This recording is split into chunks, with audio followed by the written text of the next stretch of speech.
Hour till kickoff. I could have had like 2 hours. I got up at 7. Ground up at 7. I got up at 7. Ground ain't even open yet. Welcome to fucking Joga Bonito. Fucking hell, I'm tired today, man.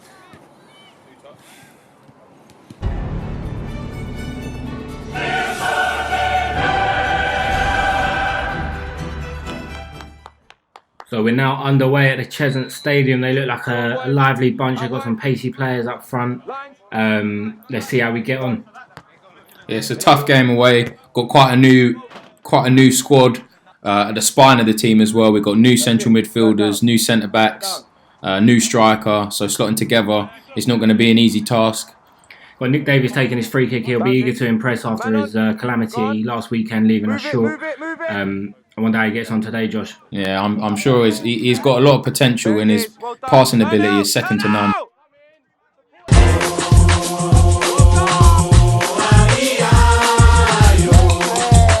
That is just different gravy from him. Look there. Yeah, see, sometimes you just don't expect him to have that in his locker, and that's just what makes him unpredictable as a left back. You know, he has got that in his locker, you know, but he just only likes to bring it out on the big occasions. And today, certainly bringing it his A game. So early doors, we're getting the better of this side. I think we're a lot better than them. Well done, big Brando. Yes, Brando, go on. You got space. Not really sure what happened to 14 there. They do seem to this seemed to be a common occurrence throughout the game. Players going down for no particular reason at all. So just worth highlighting that we're not really sure why he went down there. Not really sure why that free kick was given either. But we've got to be quick. We've got to get in shape, or we might get caught out. Yeah, and I think as Coach Hadji rightly said just before that, you can hear him saying someone stand over the ball. We didn't have time to set. Nobody is standing over the ball, and they just caught us on the off chance. So it's 1-0 to them. We've gone behind again. This is annoying. We've been here before though, but we leave ourselves a mountain to climb sometimes. Not ideal, but let's see how we get on. Oh, Georgie boy closing the ball down there. He does that so well. He's been doing it on the left mid. He's a centre mid by trade, so I'm excited to see him playing in centre mid. He really is a dream for many Sunday League teams. He's got a great work rate and a brilliant football brain on him. Slotted right in that midfield, left, central, wherever we need him, he'll play, do a job, and he's unselfish on the ball. Yeah, similar to James Milner, but he's not boring at all. He's a lively character. So our new boy Vlad's quite lively up front. Normally a centre mid, so he's doing the job out of position as we're waiting for some latecomers. Again, shock. This time it was another excuse, and in the excuse bingo, it was something along the lines of health issues, which was the reason why they were late. I think everybody knows who we're talking about, so we don't need to say any more on the matter. But hopefully one day they can join us at the start of the game so we can get a proper warm up and hopefully start the game well. That'd be nice, Josh. Yeah. Unfortunate there. We've been making some good passing moves while we've been talking. Really, we probably deserve a little bit more, but they know that the goal's coming soon. We're starting to get the feel of this game a bit more. Now we've got the ball on the floor, passing it around a bit. We've got the big man Dion back on the pitch now after his late arrival. Marley's been playing with an injury for the last couple of weeks, so he's come off to get a bit of rest, and he's there if we need him. Yeah, so Dion just slipped me through. I always knew I was going to score. I looked the keeper dead in the eye before kickoff anyway, and I said to him, I am going to score. This is a lovely goal to watch because me and Josh, we spent hours on the training ground perfecting these times, and he is just, look at the way he slots that away. Yeah, one shot, one goal. That's what I only shoot when I know I'm going to score. So the next time you see me shoot, I'm pretty sure it'll be going in. I'm going to put Louis in a bit of trouble there. I think we're quite lucky to get the free kick there. Similar to them with their goal, and similar to them with their goal, we're going to act quickly now. And I've always said this about Nick Davis. He reminds me a lot like John Joe Shelby, deep line playmaker.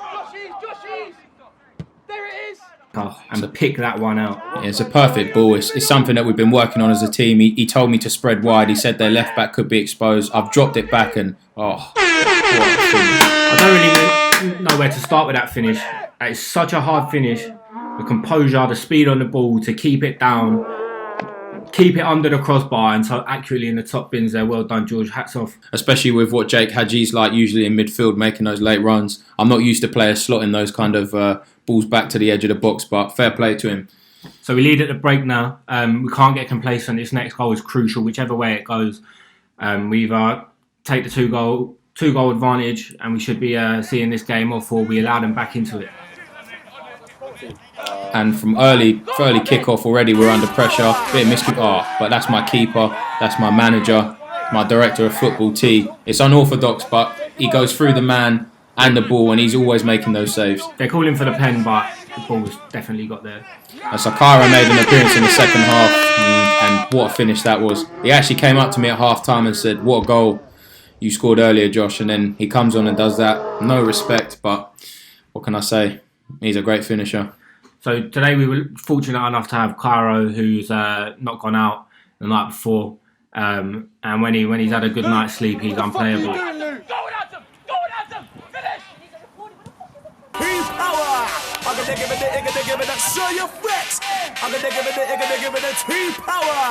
That was a great save there from Tony, getting down to the bottom corner. He does that so well.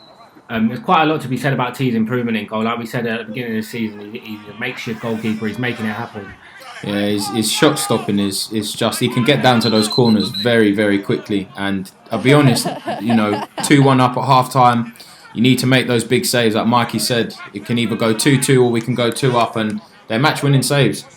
So the first half, the skipper was given a little 10-minute sin bin for the way he was talking to the ref. He's just gone in for the free kick and come under a challenge from Luke. He feels he should have had a penalty, but not so convinced.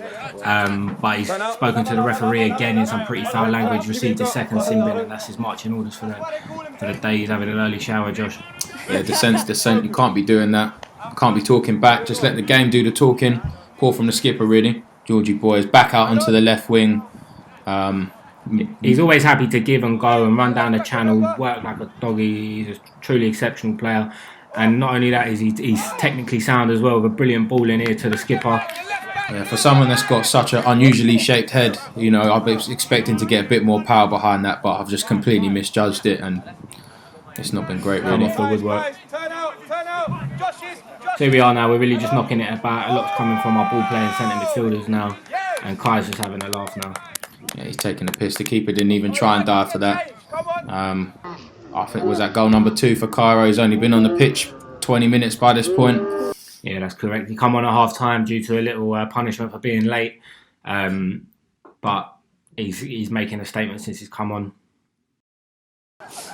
Here we go again. We're recycling the ball. We're playing it on the floor. It's unfortunate not to happen here. We was actually told by the NLR boys to leave this in. I think that's a bit harsh, actually. I wouldn't be trying to put my own players under the cosh like that. Yeah, it was an unorthodox style header. He's gone for the John Terry-esque header, but inside his own half, relatively unchallenged. There was no need to do it, but respect from Barnett. Yeah, huge respect. So all credit to NLR. They're not giving up. Despite the 3-goal disadvantage, they're still trying. The players left on the pitch, 10 men, 3 goals down, and they're still giving it a good goal. T there, actually, big challenge from T, come out, and I think that is where he actually broke his finger. Yeah, we're not sure if the broken finger's confirmed yet, but our medical staff are assessing it at the moment, and he could potentially be out for between 6 to 8 weeks in goal. But there are strong rumours that he may make an outfield appearance in order to combat his injury. He just wants to play, whether it's out pitch or whether it's in goal. He wants to play, and there's rumours are that he may start in less than 2 or 3 weeks. We were just talking about the progress he's made as a goalkeeper. You see, with a broken finger, he dived in again and got the ball and then spread it out nice and well, a bit like Edison. I just want to draw you here. It's a special moment for Joga Bonito. I've just made my first touches in the famous Joga outfit. Lovely little pass through to Josh. He lost the ball but won it back. And I like seeing Marley going for a little run here. Normally he does it last man and it's a bit scary, but there he can afford to take the chance. And we're pushing forward now. We're just playing free-flowing football. It's nice to watch. Well done, Vlad.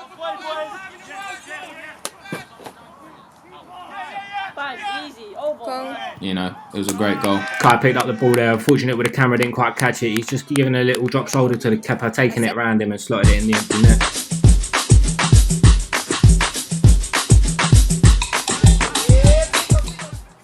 Poor Sods, they're still going for it. Again, Nick Davis with the ball. It's just, he's really unfortunate there. Nick could have had 2 world-class assists in this game.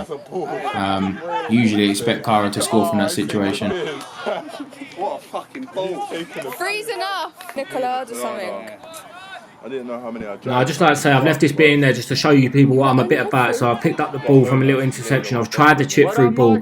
Unfortunately, it's not made it, but I've won it back before you can even say chip through ball. And I've gone for the chip shot. And unfortunately, it's inches wide. And that's all for today, folks. A nice 5-1 win. We do have to say as well, we have to give a shout out to Dion. He actually scored a goal, and somehow the ref just allowed play to go on.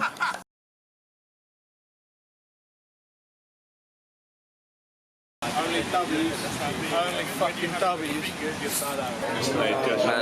Man of the match today. On a technicality, Cairo got a hat-trick. Josh Sawyer. Cairo is unfortunately late. He turned up late. I'm joined here at Toby Carvery with head coach Jake Hadji. Any words on our performance today? I think it was a good performance today from all of the boys. We started off a little bit slow, they caught us out on a quick free kick, which was never a free kick in the first place, but whatever. So they caught us out like that. Marley had to come off within the first 10-15 due to injury. We stuck Big Dion in the middle.